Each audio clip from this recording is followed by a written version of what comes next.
Okay, here we go again.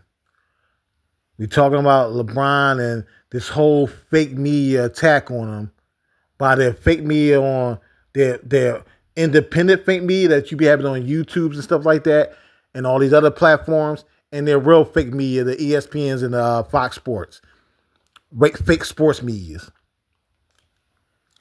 about LeBron and his son. Now, what they don't tell you, they want to attack LeBron's son, who's a 55th pick. Remember, this guy is the 55th pick in the league. He's the 55th pick in the draft, which is the 25th pick in the second round. Now let's do some comparison. Jokic, who was the 41st pick in the draft, which means he was the 11th pick in the second round. 11th pick, meaning that you had teams that picked over him twice. Jokic, who's clearly the greatest second round pick ever, and probably going to go down as the greatest second round pick ever for the rest of his career, for the rest of the NBA. He's going to probably be the greatest second round pick ever. This guy was picked in the 11th pick in the second round. 11th pick in the second round. The Nuggets the one that picked over him twice. They picked over him twice. They also picked over him twice. They've had 2 first round picks that year that they had Jokic. They got Jokic in the second round. 2 first round picks. So they picked 2 players in the first round before they picked Jokic as the 11th pick in the second round. So they don't get no clout, no props, none of that for picking Jokic. They were just 100% lucky. In fact, Jokic didn't even play his first year. I think he was in the G League his first year.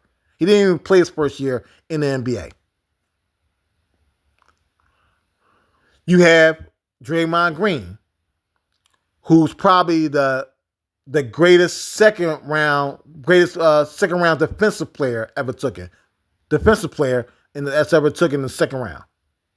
You could say it was Dennis Rodman, but in today's league, Dennis Rodman would have been in the first round. Dennis Rodman was taken in the second round as the 27th pick, but in today's league, that would be the first round. Draymond Green was taken at the 35th pick, second round, which means he was the 5th pick in the second round. So Draymond Green was taken with the 5th pick in the second round. Then you have undrafted players. Which Bronny James was close to being. He was 5 picks from being an undrafted player. And the greatest undrafted players we got is Ben Wallace. Mostly all the draft players, all of them, except for one, were defensive players. People who made it into the league and actually was good players, good role players, or good even made it to being starters. Mostly all of them were defensive players. They made it into the league based on their defense.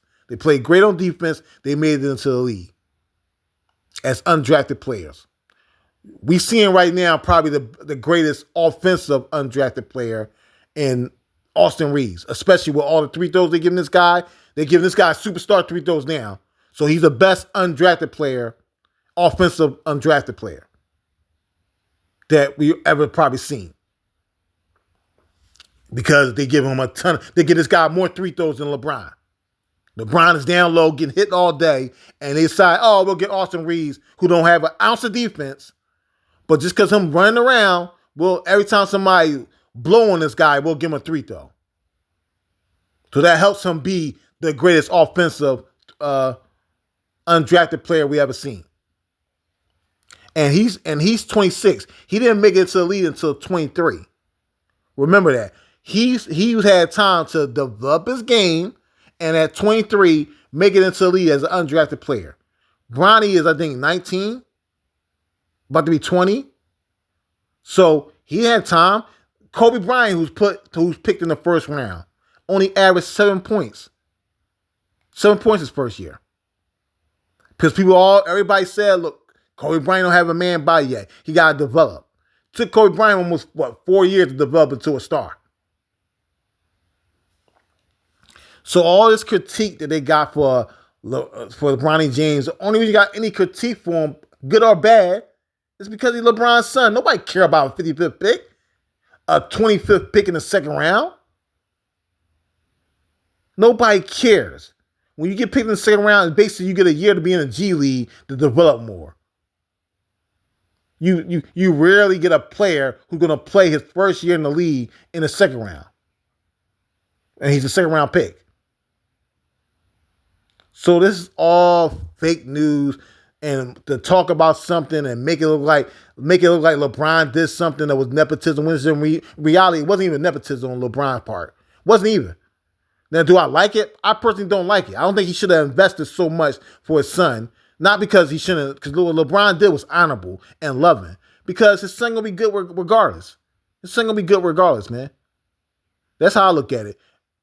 I look at it as respectable. I look at it as honorable, which it should be looked at. And I looked at it because what LeBron did and loving. I look at it, what LeBron did is that he sacrificed, but they'll never tell you, LeBron sacrificed over $80 million for his son to be took as a late second round pick. He sacrificed playing for a team and over $80 million to the Lakers.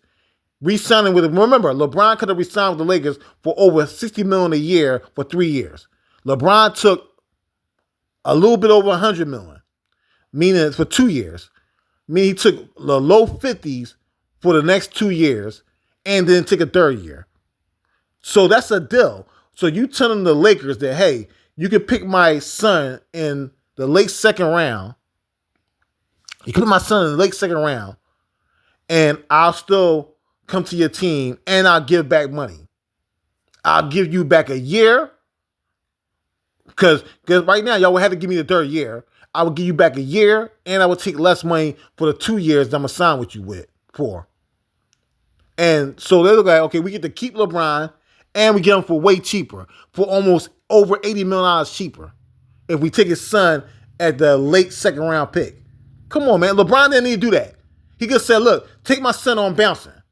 Period. You take my son in the late second round on bouncing. He didn't need to do all that for his son to be taken in the late second round. And the Lakers, I think the Lakers took a later second round pick where they could pay his son even cheaper. They're only paying his son $1 million for, I think, 3 years. So and he's making the money in the G League. He's selling tickets, good or bad, people see him, good or bad play. So all around the board is paying up for the Lakers. And especially now paying up for the Lakers because now LeBron don't have the third year in his contract. And they already got Luka now.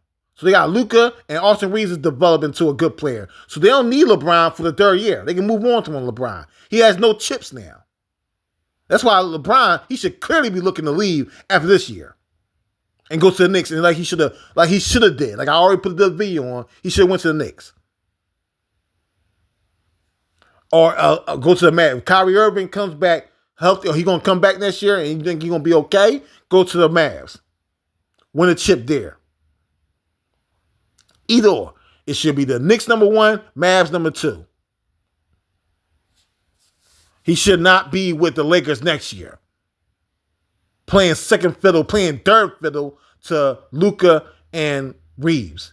Stupid. Nobody wants to see that. Especially your fans don't want to see that. This is my problem. LeBron has basically said, hey, forget about my fans. My legacy is cool. I'm just going to now just worry about my son. Dude, who does that? Worry about your son out the league. Focus on your son when you retire. Trying to do that while you playing, nobody want to see that, dude. They rather you just retire and get the game already. So that's my thing. I look at it as what he did for his son is honorable, respectable, and loving. But as a business decision, stupid. You don't sacrifice over $80 million for your son to get $3 million. You got right there, you can get all your kids over $25 million instead of your son getting $3 million. Who does that? Come on, man. I understand you want to make sure your son has a chance and develop, but you trying to own a team, guarantee he has a chance. Trying to get as much money as possible, guarantee he has a chance in the NBA. The only good thing that came out is that your son actually feel the pressure. Most players who come from superstar dads in the NBA don't feel pressure. That's why they don't make it to the NBA. They don't feel pressure, and they don't even try hard enough. They don't try hard enough, first and foremost, and they don't feel no pressure. Your son was doing the same thing every superstar son does when it's time when he's playing ball or doing the same thing his dad doing. They don't put in enough work. But now that he's in the league, he's putting in the work now because he's getting the smoke. People criticizing him. People seeing his dad did all this bad stuff for helping him get into the league. And now he's feeling the pressure. Like, damn, I'm ruining my dad's legacy, which he is. I'm ruining my dad's legacy, especially if I'm not good. I'm ruining my dad's legacy. That he did all this to get me in the league, and people call me a bum. People calling me a bum. Not my dad, saying, and they always attack my dad, but my dad he can shake that off. He can blow that off. But it's different with your kid. Your kids, you actually love your kid more than you love yourself. So people were criticizing him. LeBron don't care about that. I'm LeBron. I'm already one of the greatest, not the greatest player ever. So what y'all say about me doesn't matter. You dudes don't play the NBA. Y'all don't play basketball. But he's a little sensitive son because he know his son is developing. He know his son isn't good right now. But he believes his son can develop. He believes his son is better than has potential to be better than players he played with, especially with the damn Cavs. And he's not lying. He's not lying about that. Think about Eric Snow. Eric Snow came into the league completely inept on offense. Eric Snow was one of them players who made it because of the defense with the Sixers next to Allen Iverson. But on offense, this guy was horrible. Horrible. But on defense, real good defensive player.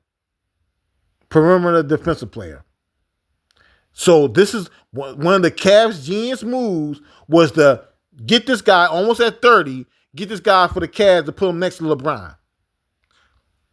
Gave this guy $50 million, signed him to a $50 million deal over Joe Johnson. Players like Joe Johnson, they signed this guy over. Who would have been perfect next to LeBron. Would have been LeBron Sky pimping. They signed Eric Snow.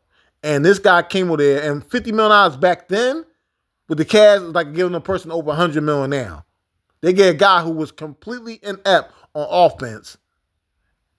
And going to a new league where you got to have everybody that's good on offense. A zone league, we got to have everybody good on offense. Remember, the year he made it with AI, it wasn't a zone league yet. It still was a hand check league with no zone.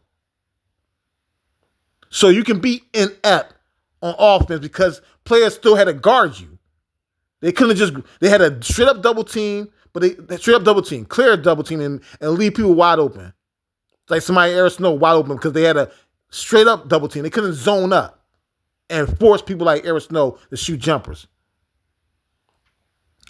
So they so horrible, the Cavs organization, they actually gave this guy $50 million. A guy who couldn't shoot worth a damn, couldn't score worth a damn, couldn't go to the hole worth a damn. They gave him $50 million, like I said, which is like over $100 million now, to play next to LeBron, and he was completely inept in a zone league. He was completely inept.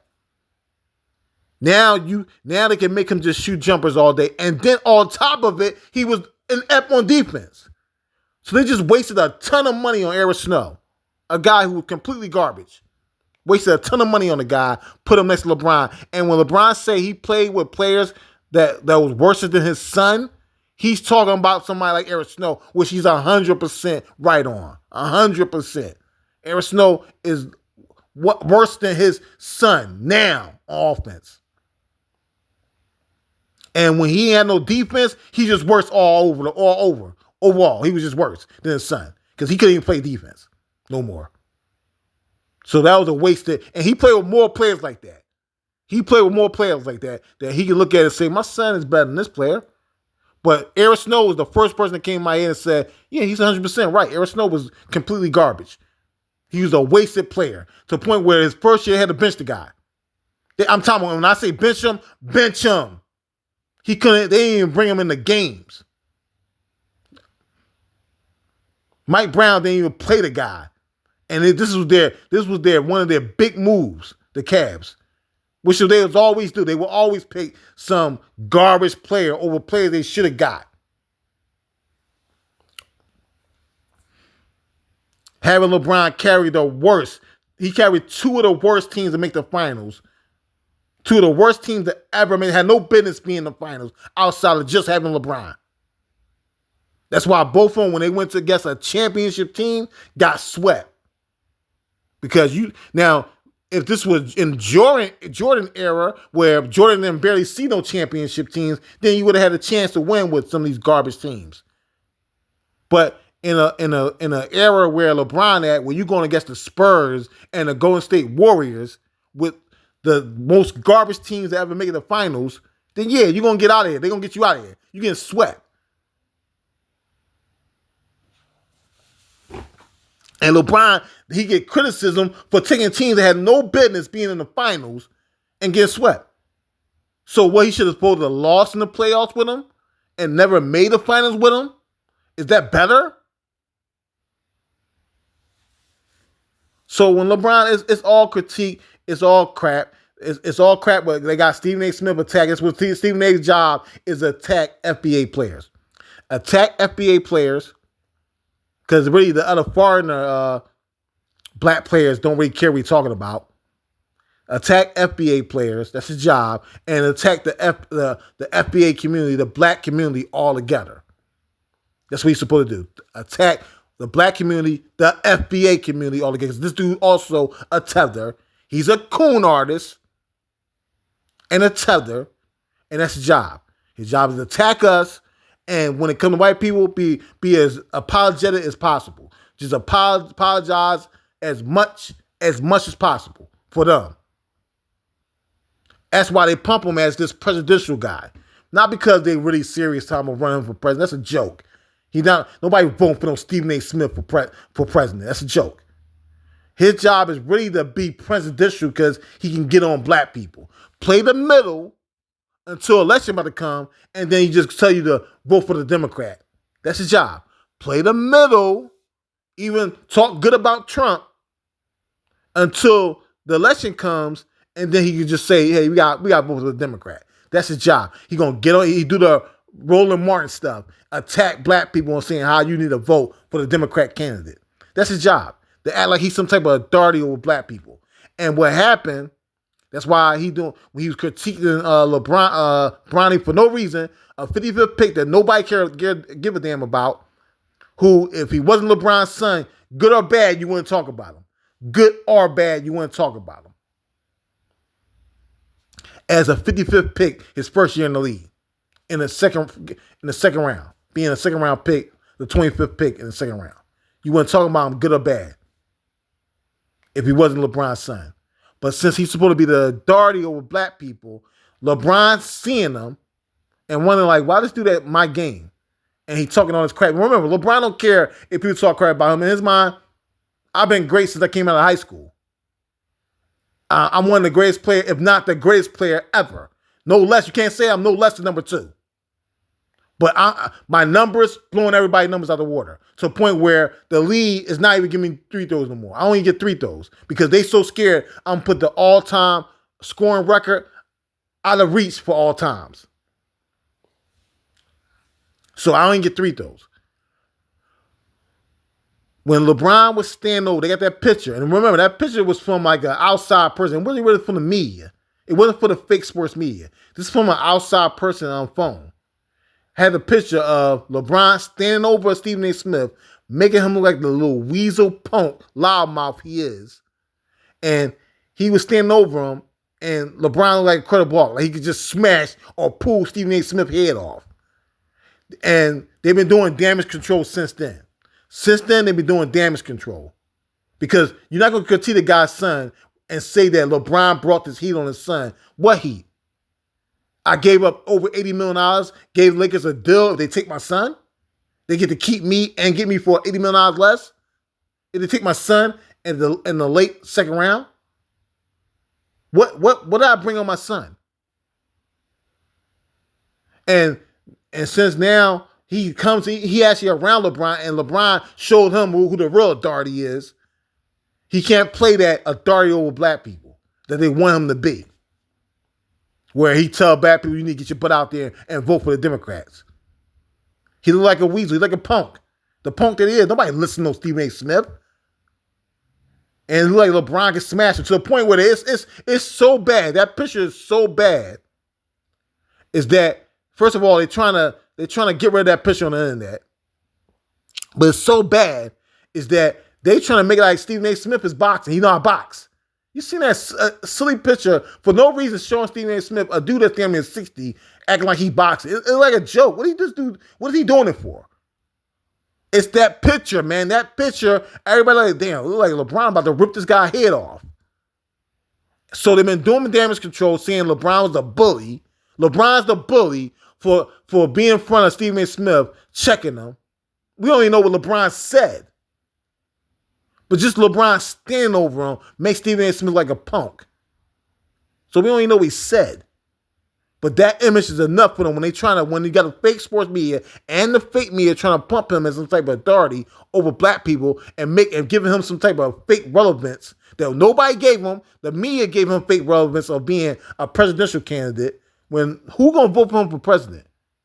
A complete joke. So they had to do damage control. All of them, fake sports media and the fake media had to do damage control, and they had their paid opposition online attacking LeBron. Because why would you defend if you trying to take a person like Stephen A. Smith's spot, take the fake sports media, legacy media spot as an internet person? Why would you defend Stephen A. Smith? Your goal would to be jump on Stephen A. Smith more. That would be your goal. And have people to listen to you over listening to somebody like Stephen A. Smith. But no, I see all this. Anybody who criticized LeBron online is either a hater, has been a long hater of LeBron, so that's okay. But the people who not a long hater, I see doing it, this is the people who, to me, are paid opposition. You're already not independent sports media. You just paid opposition. So look, criticizing LeBron's son, it's just fake, man. It's ridiculous. LeBron's son is playing a little bit better. And look, I think LeBron should have been focused more on getting his money and buying the team. Let's see his son play overseas for a while. I mean, we see Austin Reed, he's 23. If you do what you need to do, 4 years, you can own a piece of the team. And your son, who cares if your son play for him? So you didn't need to do, especially you definitely didn't need to give back money, $80 million to the Lakers. To have your son be picked late in the second round. You definitely need to do that. But to me, taking all this fake heat to your legacy, it's dumb. It's dumb. It's dumb because it's not worth it. That money is more important in your pockets of having the team, trying to put money on a sports team. That's more important. Your legacy of making sure you can make a ton of money when you're done playing basketball that will go to your kids and your kids' kids and their kids, that's more important.